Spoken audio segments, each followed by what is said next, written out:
Hey there, folks. Welcome to another episode of The Healthy CEO. I'm Jason Wright, co-founder and CEO of Authentic Health Partners. And today I've got an episode that is almost contradictory to my line of work. So at Authentic Health, we produce a very special, clinically formulated by my two physician business partners, including our Chief Medical Officer, Gus Vickery.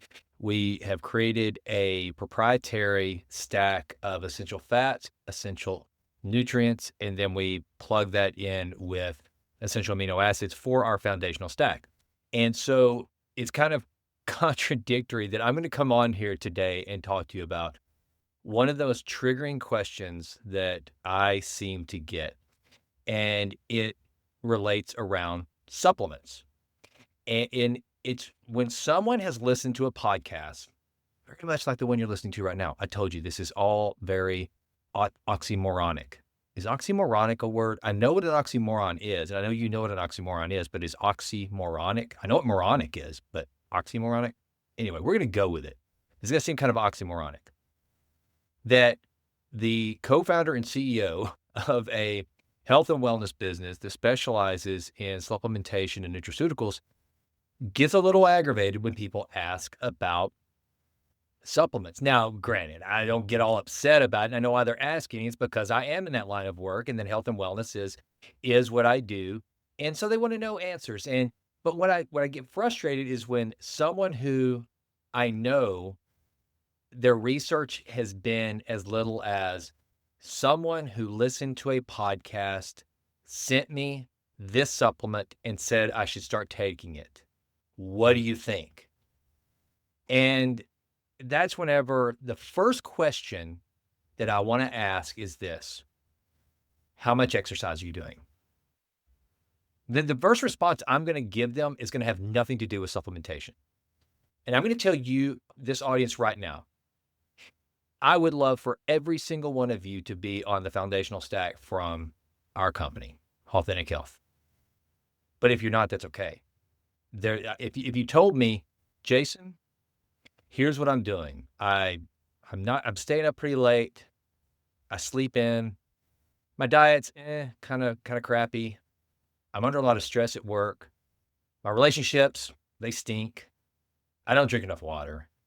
If you told me all these things, then guess what? I'm not even going to talk to you about Authentic Health and our supplements. I'm just not even going to do it.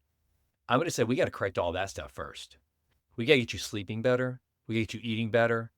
We got to get you eating cleaner foods. We've got to get you moving, got to get you exercising, got to get you moving around.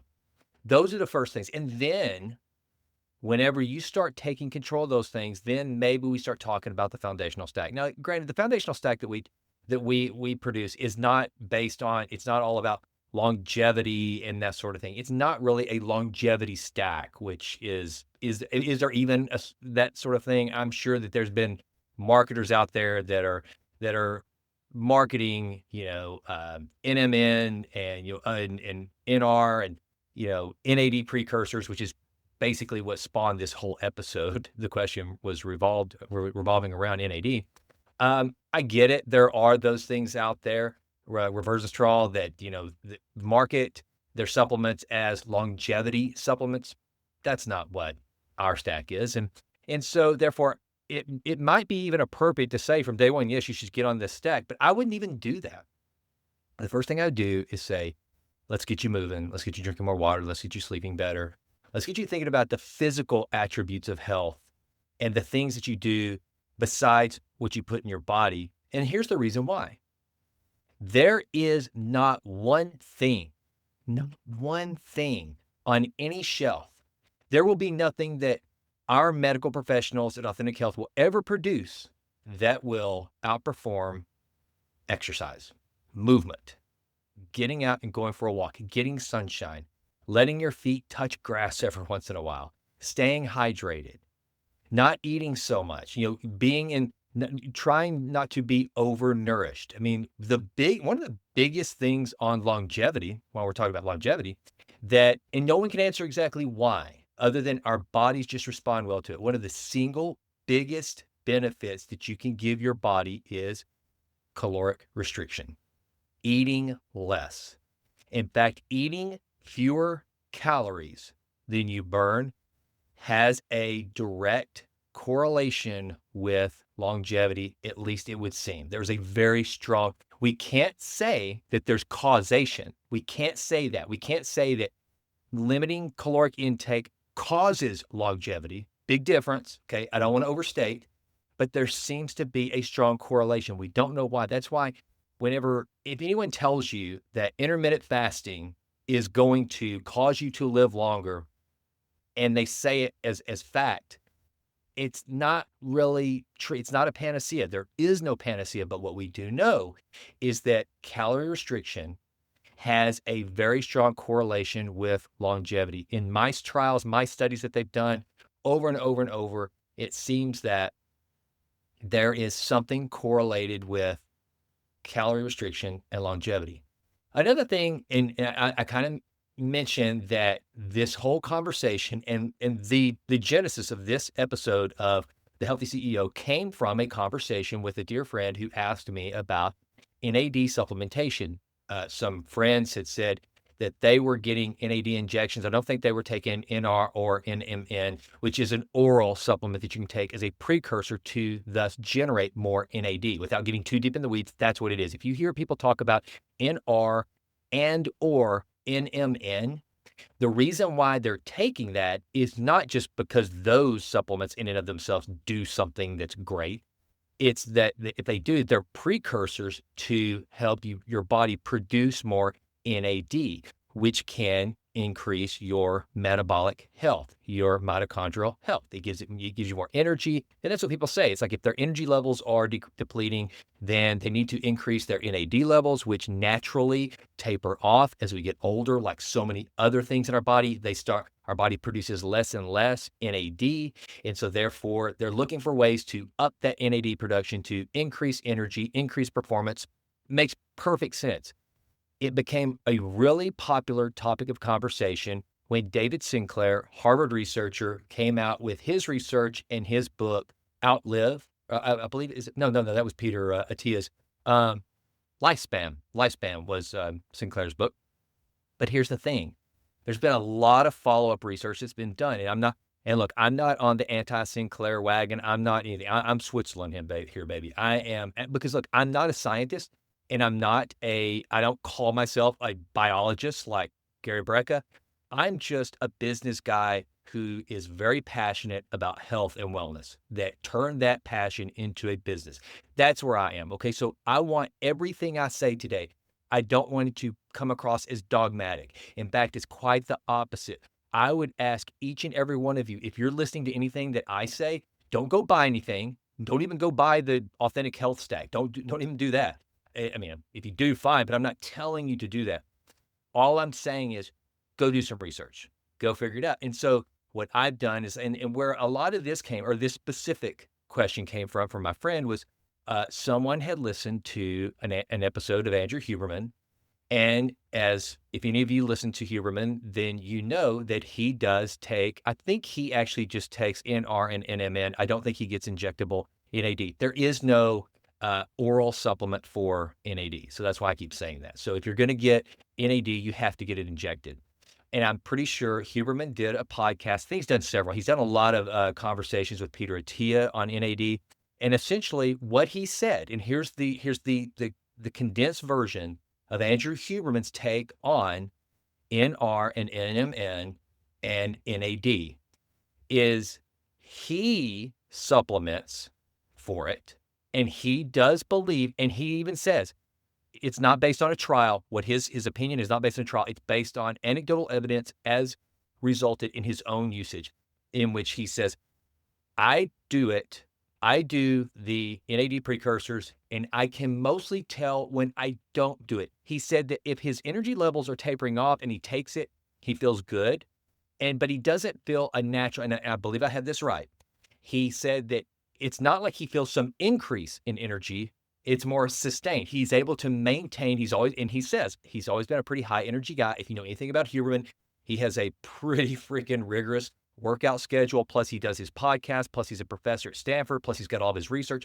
Obviously he's a high energy guy naturally. But what he said was when he doesn't take the precursors, thus You would think if he's not taking the precursors, there's going to be a dip in NAD. Then what's going to happen is he does feel a little bit of an energy depletion.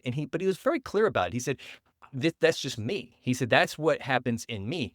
And so the thing I would say to each and every one of you, if you're going to take Andrew Huberman's one person study, a study 1 of 1, an N of 1, like what he's done here, then let's look at it in totality. Okay, you're talking about a very fit human being.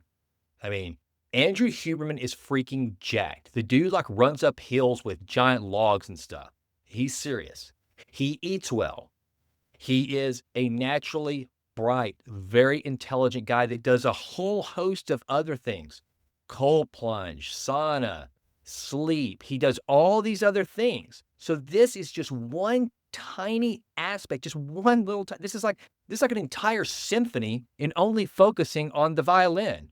Saying, you know what? I know that to put on a concert, I need an entire symphony and everyone working in conjunction, reading the music perfectly, a good conductor. I need all that. But you know what? Screw all that. Go get me a violinist. I'm just gonna crush the violin, and then call it a symphony, and go about my day. Wouldn't work. But that's what we try to do. And so, the reason why I get triggered is not because I'm angry or upset with the person asking me the question. I know why they're asking me the question. I know if some of you listening to this, if you've ever asked me the question, I'm not mad at you. It's more of a personal frustration. And that's why I wanted to use this episode for us to start trying to, because I have literally since last night, since this person asked me this question, I have been playing over and over in my head, how should I have answered that? Now, I took the approach last night. It was a loud restaurant where this is something that I take serious enough that I'm not going to just answer really quickly. And it's also, he's one of my best friends that I love, and I want so badly to experience incredible health. So I didn't want it to just be, it's just not one of those things that you can do as a quick little quip response. Oh yeah, it's good stuff. You should take that. And so I was like, how could I have answered this? So I was like, I just kind of avoided it last night. I said, yeah, I didn't really say anything. And I thought about it and thought about it and thought about it. And I thought, you know what? Here's how you answer the question. It's that, first of all, ask yourself, if you are one of those people that happen to see the title of this episode and listen to it because I was going to be talking about a supplement, here's what I would ask you if you were to ask me, if I were to pose this question in a setting like this where it's quiet, not in a restaurant, and the topic at hand is, do I or do I not take NAD? My response would first be this. Well, let me ask you this. Have you had blood work drawn to look for all your other deficiencies? And are you able to see a dramatic dip in NAD production? Has your physician said that to you? That's probably the first thing. It would either be that or the exercise question. But the exercise question can be a condemning question, especially if you know the answer. If you know it's a person that just doesn't exercise because they hate exercising, they have a busy schedule. It's one of those questions that sounds condemning, and that's just never what I want to do. But that would be one of those two questions. I'd either ask, have you had blood work done? And do you exercise? The next thing I would probably say is this. Well, I don't take it. Now, look, again, that's anecdotal. That doesn't mean just because I don't do something. I also don't drink alcohol. That doesn't mean I'm opposed to all people drinking alcohol, right? There are lots of things I don't do that I don't consume. I don't eat sardines. Sardines are so good for you. You know why I don't eat sardines? I just can't get past the little spines. The little spines freak me out. I've tried and tried. I wish I could eat sardines. My little brother, who has just completely overhauled his health. I am so proud of him. Ryan Wright, if you're listening to this, I am so proud of you. He has just, I think he's down like 40 pounds.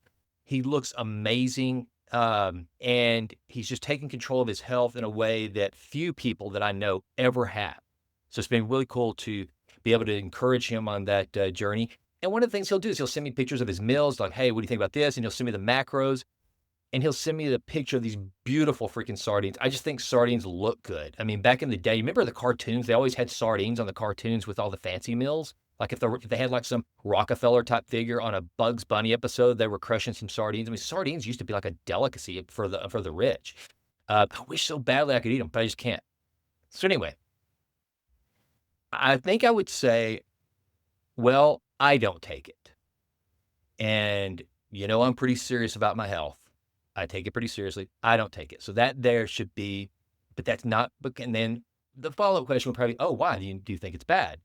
To which I would say, no, it's one of these things that the research has not shown overwhelmingly that I'm going to greatly benefit from trying to supplement to increase my NAD levels, either through NR or NMN, or direct intravenous injection of NAD supplementation.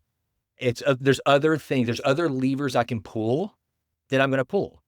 And I would tell them that, look, I only take, and look, and here's where I'm the worst freaking supplement salesman on earth. I'm the worst. I'm telling you, I'm the worst.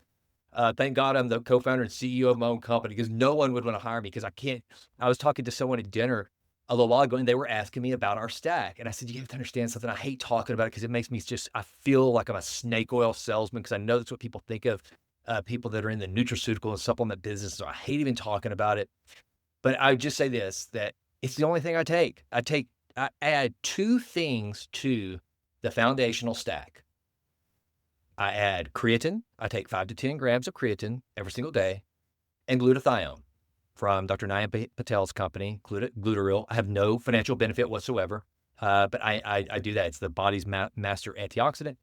In addition, and that's it. And so I'm taking my essential nutrients, my essential fats, and my essential amino acids that come in the foundational stack for our product, and then glutathione and creatine. That's it. That's all I take every single day. And so far, my immune system is high. My blood work is great. I'm 51 and I'm maintaining 12% body fat, which doesn't have anything to do with those supplements necessarily. I mean, yes, it's, our stack is built purely for cellular health, which brings up another point though. Put our supplement stack aside. One of the things that you have to look at, and this is something else I would talk to people about if I could get deep enough with them, okay? Because this can get really wonky really fast and I don't want that. But I would start to talk about, hey, look, here's the deal. When it comes to NAD production, it's like if you're trying to add energy to your cell, that's awesome. I fully recommend that. But what about your cell membrane, which your phospholipids are going to help you increase the scaffolding of your cell. I always look at a cell as a car and a car engine, and that's I need an analogy to get my points across. That's just how I see things. And frankly, I don't have a scientific brain, so I need something more just in the outside, in the outer world that I can kind of relate to. And I always relate our cells to a car. If you've ever heard my conversation with Dr. Gus Vickery about cellular health and cellular efficiency, I equate cellular efficiency like that of or mitochondrial efficiency to that of an engine in a car that is not letting a lot of excess exhaust go. We want that engine to run efficiently so that all of the combustion is maintained for energy to run the engine versus some of it leaking out as exhaust, right? Like those old muscle cars, do you smell them because the exhaust is gone? Because there's these big, powerful engines, but one thing they are not efficient, right? So that's one of the things I have to do. And so whenever I'm talking to people, I also try to focus on the cell. So let's talk about cellular health. There's more to just getting energy to the cell. And if you're if you're Andrew Huberman, I'm going to make an assumption here. You're talking about a guy whose body is probably made up of pretty freaking healthy cells. So he's got a strong cell membrane. He's got good mitochondrial health. And so now he's putting NAD, he's increasing his NAD to increase the energy and the mitochondrial efficiency in a good, healthy cell. Okay, but that's only one component. That's like putting a fuel, whatever they call those, I don't know, the stuff you put in fuel for old cars to make it run cleaner or whatever. It's like, if you're putting the cleanest, best fuel, if you're putting jet fuel in an old piece of crap car with a 4-cylinder engine, that jet fuel meant to burn really fast is not going to even run the little 4-cylinder crabby engine with 200,000 miles on it that hasn't been maintained. The oil hasn't been changed. So that's my point, I guess. That's kind of a ramble to say that you've got to look at your cellular health as this thing that it's not just one thing. So NAD, increasing your NAD levels, if you can do that, that's certainly not going to hurt. I don't think although that even has been question is, can there be a downside to NAD? I just had Dr. Jose Antonio on the podcast, one of the world's foremost researchers of creatine and as well as other supplements for years and years and years. And, he said there's not really any panaceas. There's always trade-offs. There's no one thing. There's always trade-offs. There's always going to be some downside to almost anything. But except for like creatine has some of the fewest downsides that there is. That's why we got into that conversation. But whenever you're talking about cellular health, it's like, well, there's all these things you have to think about for mitochondrial health, cell membrane, cell efficiency, inflammation, cell damage. How do you repair that? And so that just talking about one thing, again, it's like someone asking, I want to put together a string quartet. Let's take from the symphony to the string quartet. I want to put together a string quartet. And so therefore, I went and bought a new violin. Okay, do you know how to play the violin? No. But of the 4 string instruments in this quartet, I chose the violin. I thought that was the most important. Well, why did you think that was the most important? It's not going to be a good performing. You're not going to have a good quartet if you don't have a really good cellist. If you don't have John Henry Crawford playing cello, my friend, by the way, world-renowned cellist, Juilliard trained, and John Henry, if you happen to be listening, there you go, shout out. If you don't have John Henry as your cellist, then just you having a violin and not really knowing how the violin works and what the role the violin plays in the entire quartet, it's probably not going to be that effective.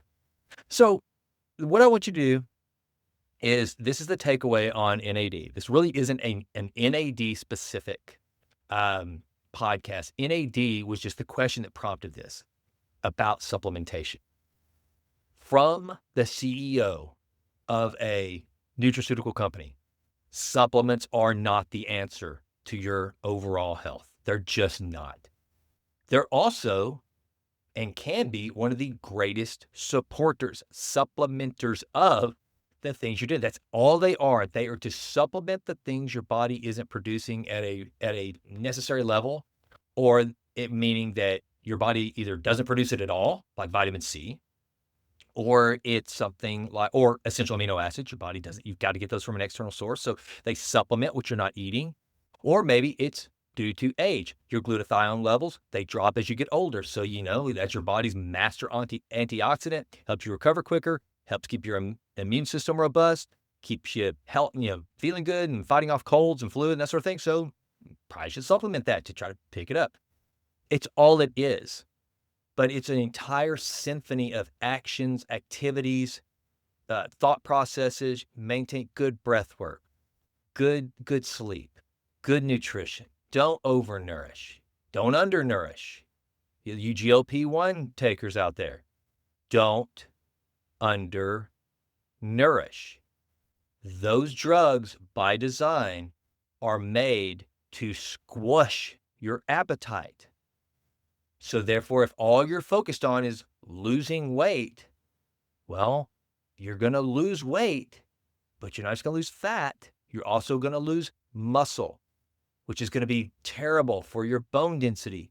And as you get older, it's one of the most, I tell you, I'm so glad these GLP-1s are working for so many people. I mean, especially for the folks that have really suffered with being overweight and obesity and all these things for years and years, either due to environmental reasons, genetic reasons, whatever. I'm so glad there's something that might be able to really help them out. But the concern I have is that what I see around me are a lot of middle-aged, in particular middle-aged women who are using this purely to lose weight, and they don't care where the weight comes off, fat, muscle, I don't care, just make me thin, and they're looking emaciated, and it's gonna be so hard for them to regain that lean body mass. It's a holistic approach, folks. That's really the whole point of this. This is the longest way. I mean, 25 minutes, all to say that there is no panacea. There is no one thing. There's never going to be a substitute for exercise. There's never going to be a substitute for a clean, healthy living environment. Supplements, they're just one part of it. And then when you start going down the supplement rabbit trail, it's about trying to keep it simple and focusing on cellular health. Understand where you are. Get your blood work done. Talk to a physician. Talk to someone that you trust that really knows what they're doing. Don't listen to somebody, even me, on a podcast, rave about the benefits of creatine and then just go out and buy it and not know why. Understand why you're taking it. Do a little bit of, and then, so here's what I would encourage you to do. If you have a friend that recommends a supplement to you, berberine, for example, which is, berberine was a big one and still is for now because it's good for regulating glucose levels. I used to take berberine. I haven't been taking it because I told you I don't take anything other than our stack plus the creatine and the glutathione, but berberine forever was flying off the shelves because it was kind of like the poor man's Ozempic. That's what it was being called. You could just take it and it would control your blood sugar levels. Okay, that's fine. But go do some research. If your friend said, hey, I was listening to this podcast and all they were talking about was berberine, and I'm going to go start taking berberine so as to control my glucose levels and stabilize them and help me to lose weight or at least, suppress my appetite, whatever the hell, then go to YouTube, go to YouTube University, go to Google Scholar, and go do a little bit of, just do 10 minutes of research on berberine and look for randomized control trials on berberine and just figure out what you can find out, what the reality is, and then make the decision. Do you want to make the investment? But always know this, that's always only going to be one part of, look at your body. Our bodies are these more miracles. They're just a miracle of ingenuity, right? So there's never going to be one thing that's going to make this whole thing behind this skin function, either better, worse. It's all going to be this symphonic organization of molecules helping this thing, this most miraculous of machines, operate at an optimal level. So do your homework. There is no panacea. Exercise. Thank you for listening. I'm Jason. I'm out. The content provided in this podcast, The Healthy CEO, is for informational and educational purposes only and is not intended as a substitute for professional medical advice, diagnosis, or treatment. Always seek the advice of your physician or other qualified health provider with any questions you may have regarding a medical condition. The opinions expressed by our hosts and guests are their own and do not necessarily reflect the views of the Healthy CEO. Any information provided by our hosts or guests, including any physicians who may appear on the podcast, is solely for informational purposes and does not create any doctor-patient relationship. Listeners are advised to consult with their healthcare providers before making any changes to their health routines. The Healthy CEO and its affiliates assume no responsibility or liability for any consequence resulting directly or indirectly from any action or inaction you take based on the information provided in this podcast.